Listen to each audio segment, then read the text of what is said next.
Platform முன்னாடி வந்து யாரை மாற்ற வேண்டும், அதுக்கு என்ன காரணம்னு இப்ப சொல்லு.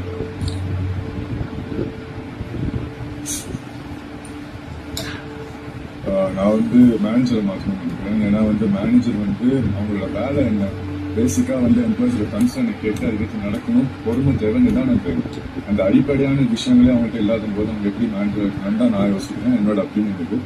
அதே மாதிரி வந்து ஒருத்தவங்க வந்து கேட்கறாங்கன்னா அது வந்து காது சுற்றி கேட்கணும்.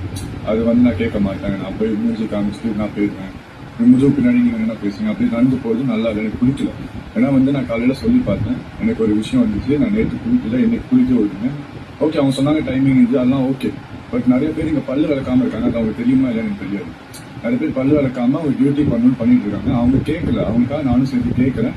The least she could do is அதை கேட்டுட்டு ஓகே போய் 2 minutes அவங்க முடிஞ்சு போனோம். அது பண்ண முடியல. அதே மாதிரி வந்து நிறைய பேர் எம்ப்ளாயிஸ் ஏதாச்சும் கன்சர்ன் ரேஸ் பண்ணாங்கன்னா அந்த கன்சர்ன்ஸ் வந்து அவங்க சுத்தமா கேட்க விருப்பம் இல்லை, கேட்டாலுமே வந்து ஒரு மாதிரி ரொம்ப ரூடா பிஹேவ் பண்றாங்க. அதனால வந்து மேனேஜரை மாற்றினா நல்லா இருக்கும்னு வந்து அசிஸ்டன்ட் மேனேஜர் வந்து எனக்கு தெரிஞ்சு மாற்ற வேணாம். ஏன்னா வந்து அவங்க வந்து சில விஷயங்கள்ல வந்து கருத்து வேறு மாற்றம் இருந்தாலுமே அவங்க வேலை கரெக்டாக பண்றாங்கன்னு தோணுது. ஸோ அதனால வந்து மேனேஜர் மாற்றினா நல்லா இருக்கும். தேங்க்யூ.